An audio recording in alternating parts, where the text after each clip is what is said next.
हजरत सुमैया को देखो, है तो वो एक औरत। दुनिया वाले कहते हैं औरत बड़ी कमजोर होती है, औरत बड़ी जज्बाती होती है, औरत बड़ी नाजुक होती है। मैं कहता हूं अगर औरत ईमान वाली बन जाए, तौहीद वाली बन जाए, इस्लाम वाली बन जाए, ये पहाड़ों से ज्यादा मजबूत बन सकती है। सुमैया बूढ़ी हो चुकी हैं, जवान बेटा उनका अम्मार है और उनके शौहर यासिर हैं। बाप शौहर के सामने बीवी और माँ के सामने बेटे को ये धमकी दी जा रही है। अबू जहल ये धमकी देता है, ऐ सुमैया बिन्त खय्यात, अगर तूने इस्लाम न छोड़ा, अगर तूने मोहम्मद का दीन न छोड़ा, ऐ सुमैया हम तेरे बदन के कपड़े उतार देंगे, हम तुझे मादर जात नंगा कर देंगे, हम तुझे सर से पैर तक नंगा कर देंगे, निर्वस्त्र कर देंगे, तेरे बदन के कपड़े उतार देंगे। सुमैया बिन्त खय्यात इस्लाम छोड़ने को तैयार नहीं, तौहीद से समझौता करने को तैयार नहीं, मोहम्मद का दीन छोड़ने को तैयार नहीं। बिल आखिर अबू जहल ने सुमैया को नंगा कर दिया, जवान बेटे के सामने उसकी मां को बरहना कर दिया और बड़ी बेदर्दी से बर्छी मार के हजरत सुमैया को शहीद कर दिया। इस्लाम की राह में पहला खून बहाने वाली अगर कोई औरत है वो सुमैया बिन्त खय्यात है। मेरे प्यारे भाइयों, एक औरत होने के बावजूद सुमैया ने जान तो दे दी मगर ईमान से समझौता न किया। सुमैया ने कयामत तक आने वाले मुसलमानों को ये मैसेज दिया, वो तौहीद पे चलने वालों, हालात से घबरा न जाना, हालात से परेशान न हो जाना। अगर तुम तौहीद वाले हो तो अपने कलेजे को मजबूत कर लेना। तौहीद आपको मजबूत बनाती है मेरे भाई। तौहीद का मानने वाला एक अल्लाह को मानता है। ऐसा नहीं है नवंबर में उसका माबूद कोई और है, दिसंबर में कोई और है, जनवरी में कोई और है, फरवरी में कोई और है, गर्मी का देवता कोई और है, जाड़े का देवता कोई और है, दौलत कोई और दे रहा है, ताकत कोई और दे रहा है। ऐसा नहीं है। उसे दौलत अगर मांगनी हो अल्लाह से मांगेगा, उसे शिफा मांगनी हो अल्लाह से मांगेगा। हजरत यूसुफ अलैहिस्सलाम को देखो, यूसुफ कहां पहुंच गए? जेल में पहुंच गए। जबकि हजरत यूसुफ नबी थे, बाप भी नबी थे, वो भी नबी थे, बहुत खूबसूरत थे हजरत यूसुफ अलैहिस्सलाम। लेकिन हालात देखो मेरे भाइयों, बेकसूर होने के बावजूद, बेगुनाह होने के बावजूद यूसुफ अलैहिस्सलाम जेल की काल कोठरी में पहुंच गए। और ये मत समझना कि जेल में जब वो पहुंच गए तो उसको वो मुसीबत समझ रहे थे। वो खुद अल्लाह से दुआ मांग रहे थे, अल्लाह मुझको जेल में पहुंचा दे।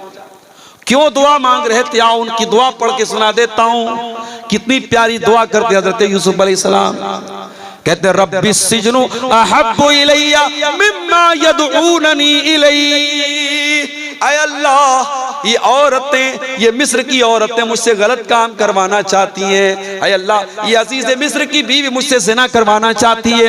ऐ अल्लाह, ये मुझसे गलत काम करवाना चाहते हैं। ऐ अल्लाह, रब्बिस सिजनु अहब्बु इलैया मिम्मा यदऊननी इलैहि। ऐ अल्लाह, ये औरतें मुझसे जो काम करवाना चाहती हैं उससे बेहतर तो ये है, ऐ अल्लाह मुझे तू जेल की काल कोठरी में डाल दे। व इल्ला तसरिफ अन्नी कैदहुन्ना अस्बु इलैहिन्ना व अकुम मिनल जाहिलीन। और ऐ अल्लाह, अगर तूने इनकी चाल को नाकाम नहीं किया, अगर तूने इन औरतों की चाल को नहीं फेरा, ऐ अल्लाह मैं झुक जाऊंगा इनकी तरफ, मैं माइल हो जाऊंगा इनकी तरफ और मैं भी जाहिलों में से हो जाऊंगा। क्योंकि औरत की चाल से बचना बड़ा मुश्किल काम है, औरत के फरेब से बचना बहुत मुश्किल काम है। अगर यूसुफ अलैहिस्सलाम जैसे पैगंबर को इस बात का डर है कि औरत के फंदे में वो न फंस जाएं, तो आज के कमजोर ईमान वाले नौजवानों, आप अपने दामन को भी बहुत बचा के रखिए। जमाना बहुत नाजुक है, औरत का फितना बड़ी तेजी से समाज में फैल रहा है। मैं माफ कीजिए अगर हमारी माएं बहनें सुन रही हैं, मैं जब औरत का लफ्ज बोल रहा हूं तो कोई ये ना समझे कि मैं तमाम औरतों को जिम्मेदार करार दे रहा हूं इन हालात का, नहीं। लेकिन ये अल्लाह के नबी की हदीस भी है कि दुनिया का सबसे बड़ा फितना, इस उम्मत के मर्दों के लिए सबसे बड़ा फितना औरत का फितना है। और ये औरत कब फितना बनती है? जब इस्लाम से दूर होती है, जब दीन से दूर होती है, जब बेहया होती है, जब बदचलन होती है, जब ये खूबसूरत कपड़े पहनकर मेकअप करके सज के संवर के अपने हुस्न की नुमाइश करती है, तभी औरत फितना बनती है। और यही औरत अगर इस्लाम के दायरे में रहे तो दुनिया की सबसे बड़ी नेमत बन जाती है। अल्लाह के नबी ने फरमाया दुनिया का सबसे बड़ा खजाना 3 चीजें हैं, 3 चीजों को खजाना बना लो, 3 चीजों को स्टोर कर लो, 3 चीजों को अपने घर में बचा के रख लो। कल्बन शाकिरा व लिसानन जाकिरा व ज़ौजतन मुमिनतन तुईनुहु अला अम्रिल आखिरा। अपने सीने में ऐसा दिल पैदा कर लो जो अल्लाह का शुक्र अदा करने वाला हो, अपने मुंह में ऐसी जबान पैदा कर लो जो अल्लाह का जिक्र करने वाली हो, और ऐसी औरत अपने घर में लेके आ जाओ जो दीनदार हो और दीन में तुम्हारी मदद करे, दीन के कामों में तुम्हारी मदद करे। मेरे प्यारे साथियों, हजरत यूसुफ अलैहिस्सलाम उस औरत के फितने से बचने की दुआ करते और कहते हैं अल्लाह मुझे तू जेल में पहुंचा। अल्लाह ने यूसुफ अलैहिस्सलाम की दुआ कबूल कर ली। यूसुफ बेगुनाह थे फिर भी जेल में पहुंच गए, और जेल में पहुंचने के बाद यूसुफ अलैहिस्सलाम आराम से नहीं बैठ गए। हम और आप होते तो जेल में पहुंच करके आंसू बहाते, हम कहां चले आए। न तो घर के जैसा बिस्तर है, न तो घर के जैसा खाना है, न माँ है पास में, न बाप है पास में।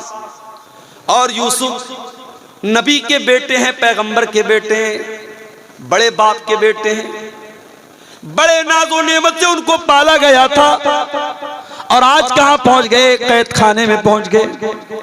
कोई अपराध भी नहीं किया, कोई कसूर भी नहीं है, लेकिन यूसुफ अलैहिस्सलाम जेल की कारागार में पहुंचने के बाद भी अपने मिशन को नहीं भूलते। वो जेल के अंदर जो कैद खाने के अंदर जो साथी होते हैं उनको तौहीद की दावत देने लगते हैं, उनको इस्लाम के बारे में बताने लगते हैं। 2 कैदियों से कहते हैं या साहिब इस सिजनी अरबाबुन मुतफर्रिकून खैरुन अमिल्लाहुल वाहिदुल कहार। ऐ मेरे कैद खाने के साथियों, ये बताओ कि एक अल्लाह ज्यादा बेहतर है या कई खुदाओं को मानना ज्यादा बेहतर है। मा ताबुदून मिन दूनिही इल्ला अस्माअन सम्मैतुमूहा अंतुम व आबाउकुम मा अंज़लल्लाहु बिहा मिन सुल्तान। ऐ लोगो, तुम अल्लाह को छोड़ के जिनको पुकारते हो वो तो सिर्फ नाम है जो तुमने रख लिए, तुम्हारे बाप दादा ने रख लिए, उनकी अल्लाह ने कोई दलील नहीं उतारी है। भाई नाम रख लिया आपने, किसी का नाम रख लिया आपने गौसे आजम, सबसे बड़ा मदद करने वाले, किसी का नाम रख लिया गरीब नवाज, गरीबों को देने वाला, किसी का नाम रख लिया दस्तगीर, हाथ पकड़ने वाला, किसी का नाम रख लिया दाता देने वाला, किसी का नाम आपने रख लिया मुश्किल कुशा। आपने नाम रख लिए हैं, अल्लाह को छोड़ करके इनकी कोई हकीकत नहीं है, अल्लाह के सिवा कोई देने वाला नहीं है। मेरे प्यारे तो तौहीद आपके ज़हन को सुकून देती है। मेरे प्यारे साथी, तौहीद पर चलने वाला एक रास्ते पर चलता है। प्राणपुर से कटिहार जाने वाला रास्ता अगर हमको पकड़ना है और हम पीछे मनिहारी का रास्ता पकड़ लें, कहीं और निकल जाएं, हम मंजिल से भटक जाएंगे। अगर आप तौहीद पर चल रहे हैं तो तौहीद आपको सिरात मुस्तकीम के रास्ते पे लेके जाएगी, जन्नत के रास्ते पे लेके जाएगी। और यही वजह है तौहीद पर चलने वाला वो इधर उधर भटकता नहीं, कभी यहां कभी वहां नहीं रहता है, वो एक प्लेटफॉर्म पे रहता है। इहदिनस सिरातल मुस्तकीम, वो 5 टाइम अल्लाह से यही दुआ करता है, अल्लाह हमको सिरात मुस्तकीम पे कायम रख, हमको इसी सीधे रास्ते पे चलने की तौफीक दे। तौहीद पे चलने वाला सुकून की दौलत से माला माल होता है। मेरे प्यारे नौजवान साथियों, आपसे एक बात कहना चाहता हूं, सुकून किस चीज का नाम है? क्या ज्यादा पैसा कमा लेने का नाम सुकून है? माफ करना, बड़े बड़े अरबपतियों को रात में सोने के लिए स्लीपिंग पिल्स लेनी पड़ती है, नींद की दवाएं लेनी पड़ती हैं। और किसी गांव का कोई गरीब आदमी रात में साग रोटी खा लेता है, मछली भात खा लेता है, दाल चावल खा लेता है और आराम से सो जाता है। इसका मतलब यह हुआ कि सुकून का ताल्लुक पैसे से नहीं है।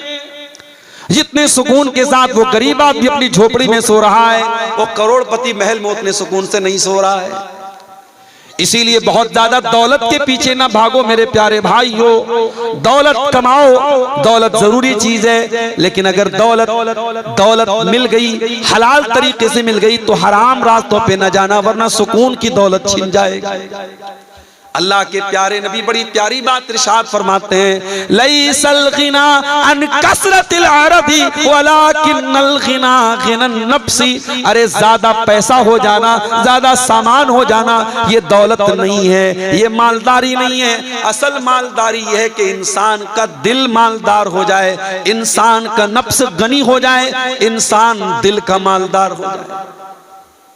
कुछ लोग होते हैं ना, चमड़ी चली जाए दमड़ी न जाए, पैसा बहुत है, मगर एक पैसा भी अल्लाह की राह में खर्च करने की बात आ जाए, किसी गरीब को देने की बात आ जाए, नानी मर जाती है। चमड़ी चली जाए दमड़ी न जाए। पैसा है, दौलत है, दिल नहीं है। और मैं देखता हूं कभी कभी मदरसों में चंदा जब लोग देते हैं, दान देते, गरीब आदमी जो बेचारा बहुत मामूली कमाने वाला है, अपनी हैसियत से बढ़ के वो देता है। और करोड़पति लोग बेचारे जो है वो बंगला में तकरीर करने वाला उसको दाएं बाएं से खींचता है, पकड़ता है, बुलाता है, उसके बाद बड़ी मुश्किल से 5,000 10,000 रुपया वो निकालता है। तो अल्लाह ताला क्या तो नीयत देखी जाएगी, अल्लाह क्या तो इखलास देखा जाए। सही बुखारी की पहली हदीस क्या है? इन्नमल आमालु बिन्नियात। सारी नेकियों का दारो मदार अल्लाह ताला की नीयत पर है। आप कटिहार छोड़ के दिल्ली जा रहे हैं, आप कटिहार छोड़ के गुवाहाटी जा रहे हैं, आप कटिहार की सरजमीन छोड़ के मुंबई जा रहे हैं, किस लिए जा रहे हैं? पैसा कमाने के लिए, बाल बच्चों का पेट भरने के लिए। और एक आदमी कटिहार छोड़ के या कोई भी जगह छोड़ के दूसरी जगह जा रहा है, क्यों जा रहा है? अपना दीन बचाने के लिए, अपना ईमान बचाने के लिए, अपने आप को इस्लाम पर अमल करने के लिए। दोनों ने शहर छोड़ा, दोनों ने वतन छोड़ा, लेकिन जिसने दीन और ईमान के लिए अपना वतन छोड़ा उसको शरीयत में मुहाजिर कहा जाएगा, उसके अमल को हिजरत कहा जाएगा, उसको हिजरत का सवाब मिलेगा। लेकिन जो रोजी रोटी के लिए, किसी लड़की से शादी करने के लिए, किसी औरत को हासिल करने के लिए, किसी दौलत को हासिल करने के लिए अपना शहर छोड़ के जाएगा, उसको हिजरत का सवाब नहीं मिलेगा।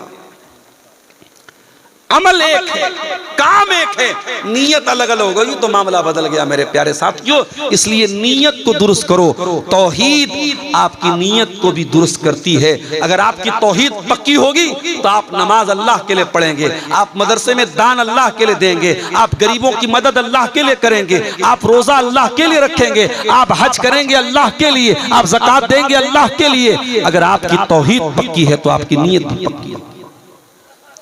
परसों जुमा का दिन है, फजर की नमाज में अगर आप पहुंचे, और उम्मीद है कि आप पहुंचेंगे, क्योंकि आप जलसे में अगर रात को 1 डेढ़ बजे 2 बजे तक जलसे में आप रह रहे हैं तो आपके अंदर दीन का बड़ा जज्बा है, बड़ा शौक है, तो आप फजर की नमाज भी जमात से जरूर पढ़ते होंगे इंशाअल्लाह। अगर आप जुमा के दिन फजर की नमाज में पहुंचे और इमाम साहब ने सुन्नत के मुताबिक पहली रकात में सूरह सजदा की तिलावत की और दूसरी रकात में उन्होंने सूरह दहर की तिलावत की, तो सूरह दहर में ये आयतें भी आप इमाम साहब के मुंह से सुनेंगे। इन्नमा नुतिमुकुम लिवजहिल्लाह व युतिमून अत्ताम अला हुब्बिही मिस्कीनन व यतीमन व असीरा। अल्लाह के नेक बंदे गरीबों को खाना खिलाते हैं, यतीमों को खाना खिलाते हैं, कैदियों को खाना खिलाते हैं। इन्नमा नुतिमुकुम लिवजहिल्लाह। और जब वो गरीबों को खाना खिलाते हैं तो इसलिए नहीं खिलाते कि फोटो खींच लें उनका। हम लोग भी कहीं जाते हैं जलसों में, प्रोग्रामों में, तो अब ये सेल्फी लेने वाले जो हमारे नौजवान हैं वो दस्तरखान पे भी जाके सेल्फी ले। मैं मना करता हूँ, भैया मत फोटो मत लो। ऐसे ही लोग उलमा को बदनाम करते, उलमा खाते बहुत हैं, मौलवी खाता बहुत है। और जब ये कहो कि भाई अपने बच्चे को मौलवी बनाओ तो कहते हैं खाएगा कहाँ से। बड़ी अजीब बात है। ऐसे तो बोलेंगे मौलवी खाता बहुत है, और बच्चे को आलिम बनाने की बात कहो तो बोलेंगे खाएगा कहाँ से। तो दस्तरखान पर भी हमारे फोटो लिए जा रहे हैं। क्यों साहब? स्टेटस पे लगाएंगे, मोबाइल पे लगाएंगे, फेसबुक पे डालेंगे, अब्दुल गफ्फार साहब देसी मुर्गा खा रहा है। एक जगह जलसे में अपनी बेटी को लेके चला गया। ये यूट्यूबर लोग, अल्लाह इनको माफ करे, इनको थंबनेल लगाना भी नहीं आता। नेपाल में एक जलसे में अभी गया अपनी बच्ची को लेके, तो एक यूट्यूबर ने थंबनेल लगाया, अब्दुल गफ्फार सलवी अपनी बेटी को ले गया, जलसा में ले गया, तकरीर में ले गया। अरे भाई ले गए बोल दो भाई, क्या मतलब जबान ऐसी हो चुकी है कि वो समझ में नहीं आता कि उनको हिंदी में क्या लिखना चाहिए। तो खाना आदमी खा रहा है, उसका भी लोग फोटो ले रहे हैं। फोटो ठीक है, मैं उसको हराम नहीं मानता, लेकिन बिला वजह बिला जरूरत आप कम से कम उलमा को खाने के टाइम तो बख्श दो भाई। आदमी खाना खा रहा है, उसकी क्या पोजीशन है, किस हालत में वो मुंह बनाए हुए, आप उसी हालत में फोटो ले रहे हो। मैं बहुत सख्ती से मना करता हूं कि भाई फोटो कम से कम खाना खाने के टाइम तो फोटो मत लो। कई बार ऐसा होता है, जलसा तकरीर करके मुझे निकलना है, फौरन ट्रेन पकड़नी है, भागना है, मौलाना एक सेल्फी लेना है, मौलाना एक, अबे तुम्हारी सेल्फी के चक्कर में भाई मेरी ट्रेन छूट जाएगी। तो फोटो लेने का, सेल्फी लेने का बड़ा शौक है। तो बात ये किससे निकली? खाने से बात निकली। अल्लाह के नेक बंदे खाना खिलाते हैं गरीबों को, लेकिन जब खाना खिलाते हैं तो थैंक यू सुनने के लिए नहीं, जज़ाकल्लाह खैर सुनने के लिए नहीं, शुक्रिया सुनने के लिए नहीं। कहते हैं इन्नमा नुतइमुकुम लिवजहिल्लाह, हम तुम्हें अल्लाह ताला की रजा के लिए खाना खिला रहे हैं। ला नुरीदु मिनकुम जज़ाअन वला शुकूरा, हमें तुमसे कोई बदला नहीं चाहिए, हमें तुमसे कोई शुक्रिया नहीं चाहिए। इन्ना नखाफु मिर रब्बिना यौमन अबूसन कमतरीरा, हम तो अल्लाह के अजाब से डरते हैं, हम तो कयामत के दिन से डरते हैं, और इसलिए हम तुमको खाना खिला रहे हैं।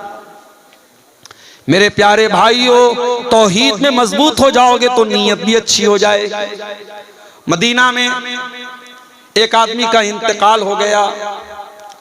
इंतकाल के बाद जब उनको जनाजे के लिए उनको जब नहलाया जाने लगा, जब उनको मैयत को गुस्ल दिया जाने लगा, उनकी पीठ के ऊपर बड़े बड़े मोटे मोटे निशान पाए गए बोरे के।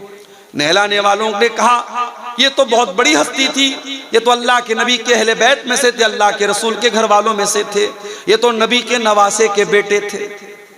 नवासे के बेटे को क्या बोलेंगे? हमारे यहाँ पर नवासा बोलते हैं, आप क्या क्या बोलते हैं? पर नवासा ही बोलते हैं। नबी के पर नवासे हैं, ये नवासे के बेटे हैं। अली इब्ने हुसैन उनका नाम था। उनको गुस्ल दिया जा रहा है और पीठ पर मोटे मोटे बोरे के निशान। नहलाने वालों ने लोगों से पूछा क्या मामला है, इनकी पीठ पर ये निशानात कैसे हैं? बात उड़ते उड़ते मदीना में फैल गई। मदीना के कुछ गरीब घरों तक ये बात पहुंची। उन गरीबों ने आकर के कहा अल्लाह की कसम हमें पता चल गया इनकी पीठ पर ये मोटे मोटे निशान क्यों हैं। कहा महीने की पहली तारीख आती थी, हर महीने की पहली तारीख को हमारे घर का महीने भर का राशन अल्लाह का कोई नेक बंदा बोरे में भर के अपनी पीठ पे लाद के महीने की पहली तारीख को हमारे घरों पे पहुंचा दिया करता था। रात के सन्नाटे में वो आता था, हमें पता भी नहीं चलता था वो अनाज लाने वाला कौन है, वो राशन लाने वाला कौन है। और ऐसा एक नहीं कई परिवारों के साथ ऐसा हो रहा था, कई फैमिली के साथ ऐसा हो रहा था। आज अली बिन हुसैन की पीठ पर पाए जाने वाले इन निशानों ने उनकी छुपी हुई नेकी को आम कर दिया। जिस नेकी को उन्होंने जिंदगी भर छुपा करके रखा, आज उनकी नेकी दुनिया के सामने आ गई और दुनिया को पता चल गया कि मदीना के उन गरीब परिवारों को खाना पहुंचाने वाला, राशन पहुंचाने वाला और अनाज पहुंचाने वाला कोई और नहीं, नबी के अहले बैत का एक फर्द था, अली बिन हुसैन थे। ये इखलास होता है मेरे प्यारे साथियों, तौहीद की बरकत से आपके अंदर इखलास आता है। अगर आप तौहीद में पक्के हो जाएंगे, अल्लाह ताला आपको सुकून की दौलत भी देगा। वही सुकून जिस सुकून को तलाश करने वाले आज कहां कहां तलाश कर रहे हैं। ये शराबी शराब क्यों पी रहा है, ये जिना करने वाला जिना क्यों कर रहा है, ये लड़कियों से चैटिंग क्यों कर रहा है, ये पाउडर के जरिए ड्रग्स क्यों ले रहा है। इन तमाम लोगों से पूछ तो कहते हम तो सुकून के लिए ऐसा कर रहे हैं। शराब पीने वाला सुकून के लिए शराब पी रहा है, सिगरेट पीने वाला सुकून के लिए सिगरेट पी रहा है, खैनी खाने वाला सिगरेट के लिए सुकून के लिए खैनी खा रहा है। यानी जितने ये नशे की चीजें हैं ये सब सुकून के लिए कर रहा है। ऐ सुकून की तलाश में ये हराम काम करने वालों, ऐ शराब में डूबे इंसानों, ऐ नशे की लत में मुब्तला नौजवानों, ऐ लड़कियों से चैटिंग करके अपने आप को सुकून पहुंचाने का ख्वाब देखने वालों, आओ कुरान तुमको बताता है सुकून कहाँ मिलेगा। कुरान तुमको नुस्खा बताता है, कुरान तुमको तरीका बताता है। अला बिज़िक्रिल्लाहि तत्मइन्नुल कुलूब। मेरे बंदो, तुम्हें सुकून मिलेगा तो अल्लाह के जिक्र में मिलेगा, तुम्हें सुकून मिलेगा तो अल्लाह के कलाम में मिलेगा, तुम्हें सुकून मिलेगा तो अल्लाह को याद करके मिलेगा। आज कितने मुसलमान हैं, उनके घर में 24 घंटे में एक बार कोई अल्लाह का नाम लेने वाला नहीं, कोई एक आदमी भी नमाज पढ़ने वाला नहीं, कोई एक औरत भी कुरान पढ़ने वाली नहीं।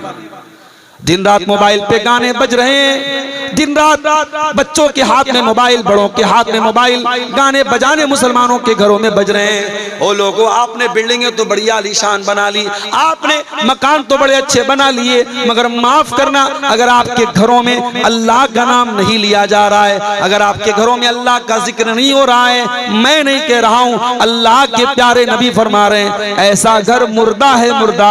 आपने फरमाया मसलुल बैतिल लज़ी युज़करुल्लाहु फीही वल बैतिल लज़ी ला युज़करुल्लाहु फीही मिस्लल हय्य वल मय्यित। जिस घर में अल्लाह का नाम लिया जाए वो घर जिंदा है, और जिस घर में अल्लाह का नाम ना लिया जाए वो घर मुर्दा है। हमारे घर मुर्दा हो चुके हैं। जिन घरों में अल्लाह का नाम ना लिया जाए उन घरों में सुकून कहां से आएगा। अगर आज बच्चे माँ बाप की बात नहीं मानते, माँ बाप बच्चों के साथ नाइंसाफी कर रहे हैं, भाई भाई से लड़ाई कर रहा है, देवरानी जेठानी में आज अगर झगड़े हो रहे हैं, ननद और भाभी में झगड़े हो रहे हैं, तो मेरे प्यारे साथियों, घर में सुकून आए तो कहां से आए, बरकत आए तो कहां से आए। बरकत का तो तरीका हमने खो दिया है, सुकून का तरीका हमने खो दिया है। कुरान कहता है अला बिज़िक्रिल्लाहि तत्मइन्नुल कुलूब, आओ अल्लाह के जिक्र से तुमको सुकून मिलेगा। अभी मैं आज एक साइंसदान के बारे में पढ़ रहा था। थाईलैंड की एक यूनिवर्सिटी चियांग माऊ एक यूनिवर्सिटी है, उसमें एक प्रोफेसर हैं जो एनाटॉमी के प्रोफेसर हैं, और उनका नाम क्या है? उनका नाम है तेजा तेलाक। वो थाईलैंड के हैं, थाई प्रोफेसर है, एनाटॉमी के वो प्रोफेसर है। और वो एनाटॉमी का मतलब होता है इंसान के बदन की जो पार्ट्स ऑफ बॉडी हैं, जो शरीर के जो अंग हैं, उस पर वो रिसर्च करते हैं, उसके बारे में वो तहकीक करते हैं। थाईलैंड की उस यूनिवर्सिटी के प्रोफेसर साहब ने जब तहकीक करना शुरू किया, रिसर्च करना शुरू किया, एक सवाल बार बार उनको डिस्टर्ब कर रहा था कि इंसान की बॉडी में जो दर्द होता है, उस दर्द को बदन का कौन सा हिस्सा रिसीव करता है। इंसान की बॉडी में वो जो दर्द होता है, जो पेन होता है, उस दर्द को बॉडी कैसे फील करती है, बॉडी कैसे महसूस करती है। सबसे पहले बॉडी का कौन सा ऐसा अंग है जो दर्द को फील करता है। डॉक्टर साहब परेशान थे, प्रोफेसर साहब परेशान थे। अचानक किसी ने एक दिन उनको कुरान दे दिया। कुरान पढ़ते हुए सूरह निसा की आयत उनकी आंखों से गुजरी। अल्लाह ने फरमाया कुल्लमा नज़िजत जुलूदुहुम बद्दलनाहुम जुलूदन गैरहा। जब जहन्नमी जहन्नम में डाले जाएंगे, उनके बदन की चमड़ी जल जाएगी, खराब हो जाएगी, हम नई चमड़ी चढ़ा देंगे, हम नई चमड़ी चढ़ा देंगे ले यज़ूक़ुल अज़ाब, ताकि बार बार वो अजाब का मजा चखें, उनको अजाब का दर्द फील हो, उनको अजाब का दर्द महसूस हो। प्रोफेसर साहब ने जब कुरान की आयत पढ़ी, उन्होंने कहा इसका मतलब ये हुआ कि शरीर में अगर कोई अंग है जो दर्द को सबसे पहले फील करता है, सबसे पहले रिसीव करता है, तो वो इंसान की स्किन है, इंसान की चमड़ी है, इंसान की त्वचा है। डॉक्टर साहब ने, वीडियो मौजूद है यूट्यूब पर, आप जाके देख लीजिए। सऊदी अरब में एक बहुत बड़ी कॉन्फ्रेंस हुई और उस कॉन्फ्रेंस में खड़े होकर के उन्होंने इस्लाम कबूल किया, ला इलाहा इल्लल्लाह मुहम्मद रसूलुल्लाह का कलमा पढ़ा, और उन्होंने कहा 1400 साल पहले अरब के एक उम्मी को ये बात किसने बताई जो मेरी पूरी जिंदगी की रिसर्च का निचोड़ है, पूरी जिंदगी मेहनत करने के बाद और तहकीक करने के बाद जो बात मैं बता रहा हूं, कुरान हकीम 1400 साल पहले वो बात कैसे बता रहा है। इसका मतलब ये कुरान अल्लाह का कलाम है। मेरे प्यारे साथियों, आज अगर आप तौहीद पर पक्के हो जाएं, आप अल्लाह का जिक्र और कुरान अगर आप पढ़ना शुरू करें, आप जब बड़े बड़े प्रोफेसर और बड़े बड़े पढ़े लिखे लोगों के दिल की दुनिया बदल गई, आपके दिल की दुनिया भी बदल जाएगी। मगर हमारा दिल का आलम यह है, हमारा दिल बड़ा कठोर हो चुका है मेरे साथियों। ये दिल बड़ा सख्त हो चुका है, ये दिल बड़ा कठोर हो चुका है। कुरान कहता है लौ अंजलना हाज़ल कुरान अला जबल, इस कुरान को हमने किसी पहाड़ के ऊपर भी उतारा होता तो पहाड़ भी अल्लाह के खौफ से रेजा रेजा हो जाता। लराइतहु खाशियम मुतसद्दिअम मिन खशियतिल्लाह, इस कुरान के अंदर वो पावर है कि बड़े बड़े पहाड़ को भी चकनाचूर कर सकता है। लेकिन इंसान के दिल पर आज कुरान का कोई असर नहीं हो रहा है। क्यों? क्योंकि पहाड़ से ज्यादा कठोर हो चुका है इंसान का दिल। मेरे प्यारे साथियों, सुकून की दौलत भी इसी कुरान के जरिए मिलेगी, इसी अल्लाह के जिक्र के जरिए मिलेगी। और जो आदमी तौहीद के रास्ते पर चलता है उसके दिल को अल्लाह ताला सुकून की दौलत से भी माला माल कर देता है।